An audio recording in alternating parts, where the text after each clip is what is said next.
Magandang araw po sa inyong lahat mga kabuksi at ngayon po muli po natin balikan si Tonet, yung batang katutubong Aita, pati po yung kanyang kapatid para bisitahin po at kukumustahin po natin at bibigyan po natin ng tulong na bigay po ng ating sponsor.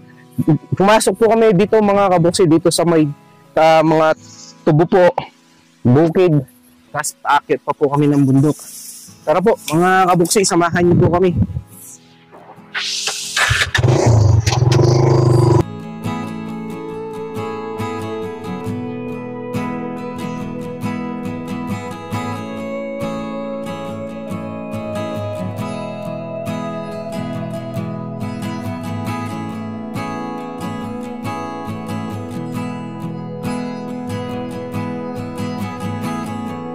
Lugar po nila.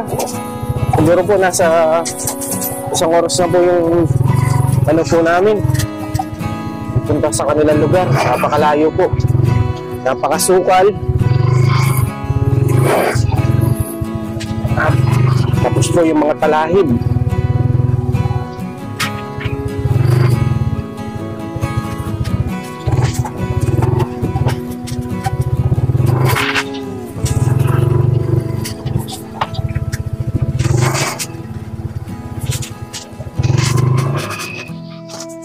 Ngayon po, pupunta na po tayo sa kanila. Ngayon, pababa po tayo dito sa bangin.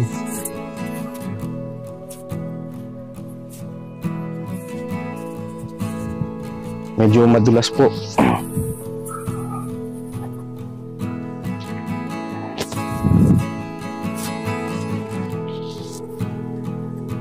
Hindi ka po mag-ingat dito, madudulas ka mga kabuksi. Yan po, natatanaw ko na po yung kubo nila.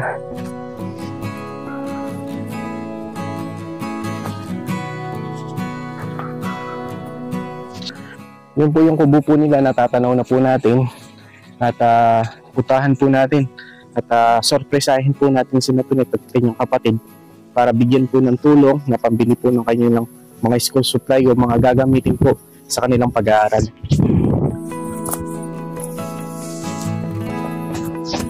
Ay!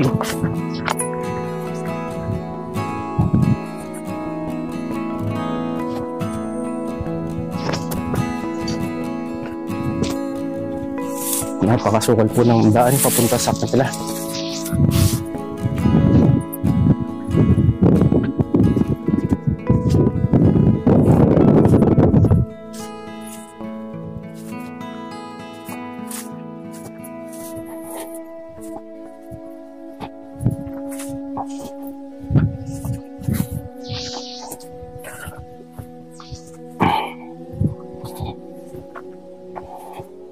Dami po nilang pananim mga kabuksi, oh.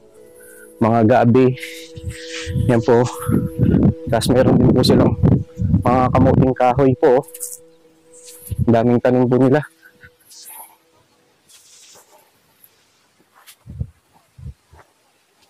Yung pababa naman po ito.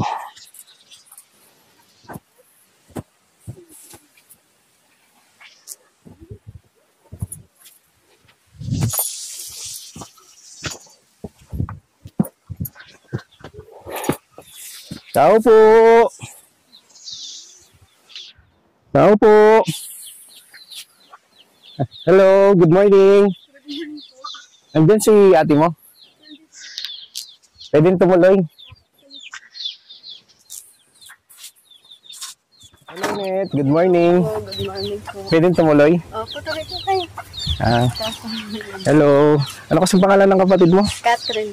Si Catherine. Nasaan si nanay mo ngayon? Nasa bundok po nakipag-aral. Nasa bundok siya. Ngayon, Net, Catherine, kukumustahin namin kayo at meron kaming magandang balita para sa inyo, lalo na para sa pag-aaral nyo. Okay, dito na lang tayo. Opo, okay. No. Wala. Si nanay mo pumunta na sa bundok ngayon. Oo. Dito ka, Catherine. Dito.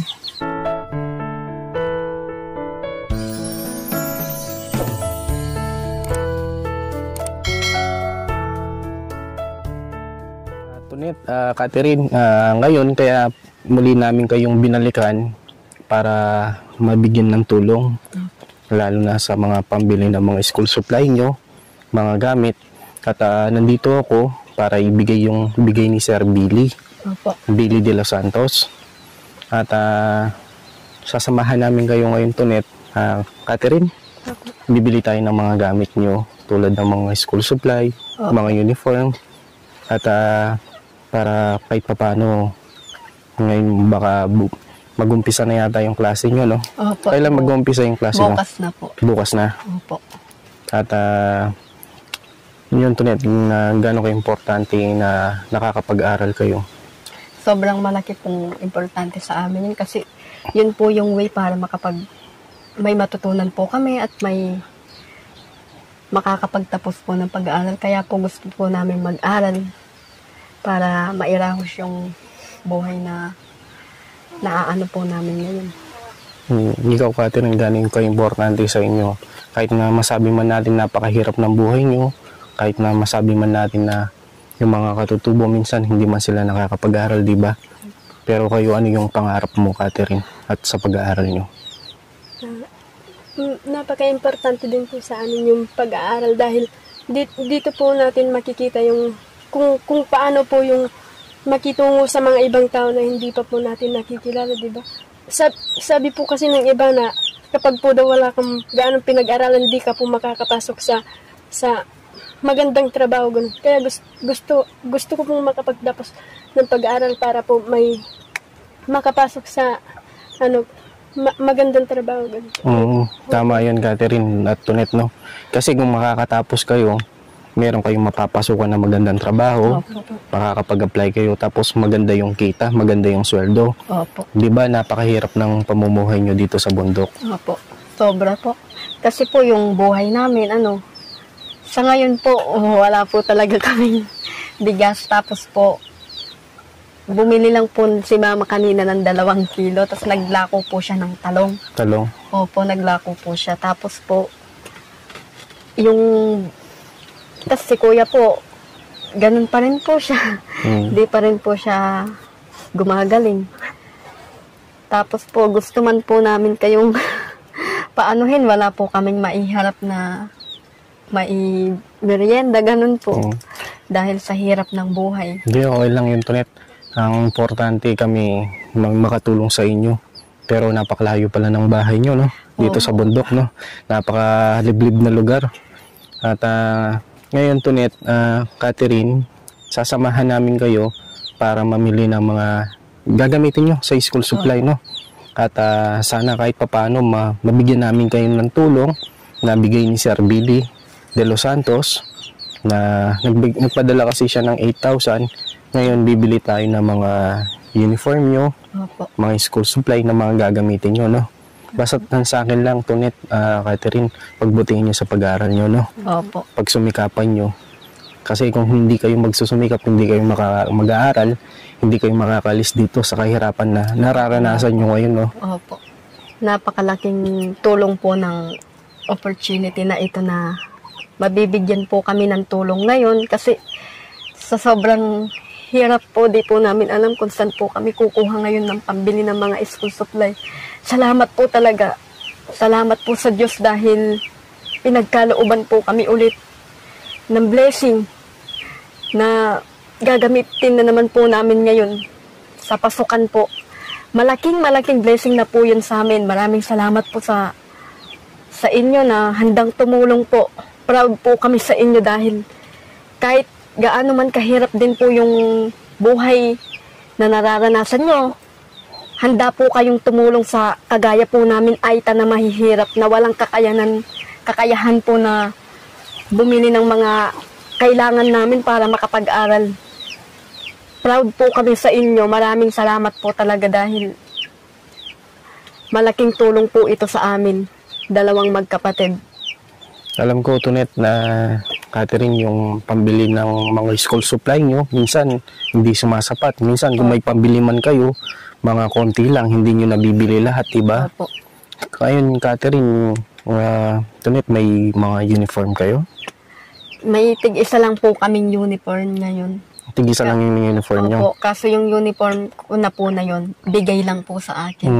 Kasi wala pong pangpatahi. Bali yung uniform nyo, tig-isa lang kayo, yun yung parang araw-araw salitan lang. Pagkapasok, Opo. lalaban na lang. Opo, nilalabhan po namin pag-uwi. Sige, ngayon sasamahan namin kayo para bumili tayo ng mga gamit nyo, no? Opo. No, Tonet, Catherine. At ngayon po mga kabuksi, isasama ko po sina Tonet, sina Catherine. At pupunta po kami sa baba, sa bayan, para bumili po ng mga school supply at uniform po nila. No, Tonet? Opo. Sige po mga kabuksi, isasama ko muna po yung mga bata. Tara, Tonet, Catherine. Ngayon po mga kabuksi, aalis muna po kami. Bibili muna po kami ng mga school supply po nila. 2 hours later.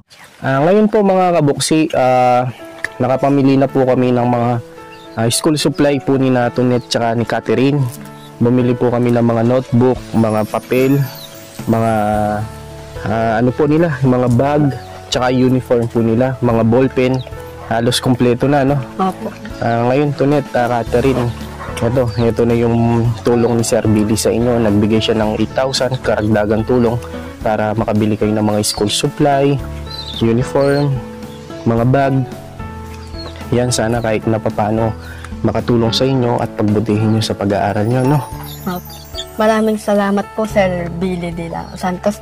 Malaking blessing po ito sa amin, lalo na po sa aming dalawang magkakapatid. Alam po namin na mahirap yung buhay po namin, kaya maraming salamat po sa inyo. Dahil binigyan po kami ng pagkakataon na matulungan po, at maraming salamat din po sa inyo, Sir Buksi, dahil kayo po yung binigay ng Lord na way para may tumulong po sa amin. Another blessing na naman po ito sa amin. Nung sa una po na pagpunta nyo po sa amin, malaking blessing na din po yun sa amin. Ngayon po, another blessing na naman po ito. Maraming salamat po. Pagpupursigihin po talaga namin makapagtapos ng pag-aaral. Hindi lang po para sa akin, para sa pamilya ko, kundi para sa kapwa. Kaaytahan ko po na gustong magtapos din po ng pag-aaral. Gusto kung makakapagtapos man po kami, malaking bagay na po iyon sa amin dahil makakatulong din po kami sa mga bata na may pangarap din po na kagaya namin na gustong makapagtapos at maranasan yung nararanasan ng ibang tao. Nagpapasalamat po ako kay Sir Billy de los Santos. De los Santos po na napakalaking tulong na po ito sa amin na may gagamitin na po kami bilang sa amin pong school supply. Bihira lang po kasi sa amin mga katutubong Aita na matulungan, kaya napakasalamat. Nagpapasalamat po ako sa inyo, sir, dahil binigyan niyo po kami ng tulong at may magagamit na po kami sa aming pag-aaral. Maraming salamat. Basta Catherine, Tonet, pagbutihin nyo sa pag-aaral nyo, no? Opo. At nakikita ko naman sa inyo yung pagpupursige, pagsusumikap nyo at yung determinasyon nyo na makatapos. Kasi sabi ko nga sa inyo, halos mga kabuksi, ini-explain po natin o pinapaliwanag po natin sa mga tinutulungan po natin, lalo na sa mga kabataan na nag-aaral, na pagbutihin po nila ang kanilang pag-aaral, magsumikap sila para makatapos at upang matulungan po nila ang kanilang mga sarili, pamilya, at po yung pangarap po nila dapat nandun lagi, no, Tonet? Opo. Dapat huwag kayong bibitaw sa mga pangarap nyo. Opo. Alam ko mahirap yung mga pinagdadaanan nyo. Minsan hindi man kayo nakakakain, minsan walang pambili ng bigas. Pero ito yung nandito kami lagi. Kaya ako nagpapasalamat ako sa mga sponsor po natin na nasa ibang bansa. Yung pong pagbigay nyo po ng tulong ay binibigay po natin sa mga kababayan po nating mahirap at nangangailangan, lalo na po yung mga batang nagpupursige na makatapos. Kaya Tonet, no? Tonet,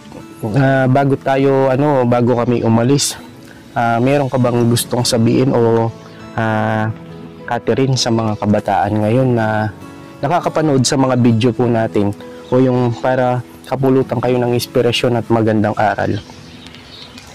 Bago po yun, may gusto po sana akong awitin para sa ano.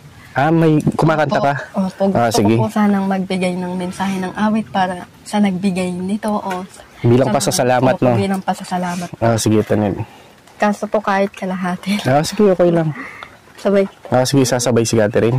Opo. Sige, bibigay ko yung pagkaka. Ngayon po mga kabuksi, bago muna po matapos po ito, na bago muna po kami umalis, magbibigay po si Natonet tsaka si Catherine ng pasasalamat po kay Sir Billy na isang awitin po na kahit papaano po sana mapasaya po at yung pong hindi man po natin ito may babalik kay Sir Billy ng pero yung pasasalamat po galing po sa kanilang puso na yung pasasalamat po.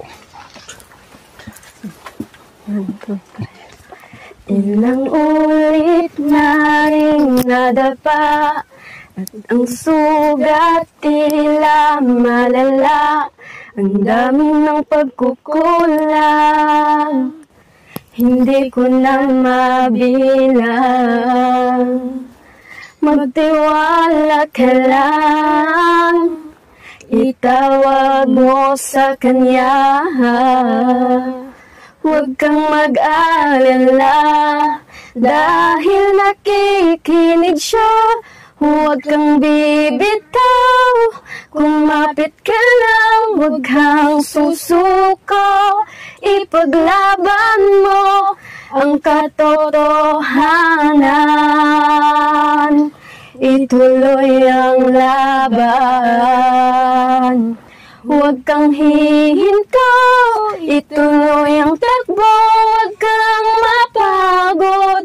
Tayo ay maglalakbay sa daan ng buhay. Kasama ang Diyos na lumalang, kumapit ka lang. Okay, galing Bali, Tonet, Catherine, ano yung title ng kinanta nyo? Kumapit ka lang po. Awiting Hillsong po yun sa church. Sa church nyo? Opo. Bakit yun yung awitin na kinanta nyo bilang pasasalamat kay Sir Billy at yun yung palagi nyong inaano? Dahil kung wala pong pagkapit, di po kami makakakapit sa Panginoon. Dahil siya lang, sa Panginoon lang po kami kumakapit para at humuhugot ng kalakasan. Kaya, yun po yung inano namin sa kanya dahil gaya din po ni Sir Billy, kumakapit din po siya sa kanyang buhay. Maraming salamat po sa inyo.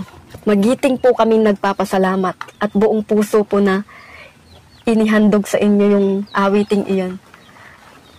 At Tonet, yun nga, gaya ng nasabi ko na pwede ka bang mag-iwan ng isang mensahe na sa mga kabataan o si Catherine, kayong dalawa na kahit na mahirap, kahit na anumang mga pagsubok na dumaan sa buhay nyo, pero kayo, nandyan pa rin kayo, hindi kayo bumibitiw, nandyan yung pangarap nyo, yung layo ninyo na makatapos. Para sa mga nakakapanood ng mga kabataan ngayon, kapulutan kayo ng inspirasyon at magandang aral na maging kayo, maging isang halimbawa kayo na kahit na mahirap yung buhay nyo, yung mga ibang bata nga, di ba, maayos yung pamumuhay nila, meron silang magandang mga gamit, mga sasakyan, nakakapag-aral ng maayos. Kayo, Tonet, ano yung maiiwan yung mensahe sa mga kabataan ngayon? Maiiwan ko lang po na mensahe sa kagaya ko kabataan, kapwa ko, ka-church, huwag kang bibitaw, kumapit ka lang, gaya ng awitin na inihanda namin. Huwag kang bibitaw, kumapit ka lang, huwag kang susuko, ipaglaban mo ang iyo. Huwag kang susuko dahil andyan palagi ang Panginoon para sa buhay natin. Gaya ko na kabataan, gaya ko na ginagamit ng Panginoon din.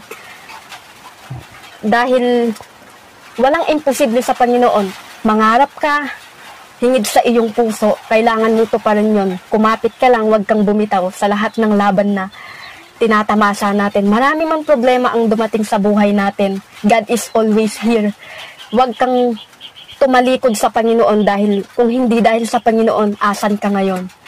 Kaya magpasalamat tayo lagi sa Panginoon dahil siya yung laging nandyan para sa atin. At maging isang halimbawa po kami sa inyo at maging halimbawa din po kayo sa bawat kabataan. Dahil gaya nga ng mga sinasabi ng matatanda o gaya ng mga sinasabi ng mga guro, ang kabataan ay ang pag-asa ng ating bayan. O ay ang pag-asa ng ating simbahan. Yun lamang po. Tama, Tonet, no? At yun po mga kabuksi, Tonet, maliban pala dun sa bigay ni Sir Billy, Ngayon po mga kabuksi, meron pang natira doon sa 8,000 pambaon nyo, no? No, Catherine? Catherine, 1,000, 2,000, no, Tonet? Opo. Yan po mga kabuksi, maraming salamat po sa inyong lahat. At ngayon po, muli po nating nabalikan si Tonet at si Catherine para ibigay po yung tulong ni Sir Billy de los Santos.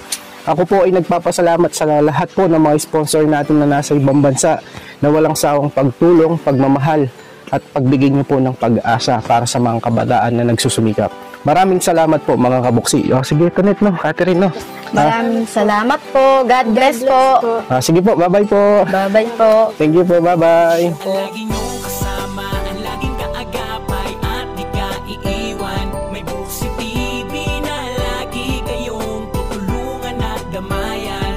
May mabuting puso para sa ating kababayan, handang tumulong para sa inyo. Buksi TV, siya si Buksi TV, taga-Kapas, Tarlac na may mabuting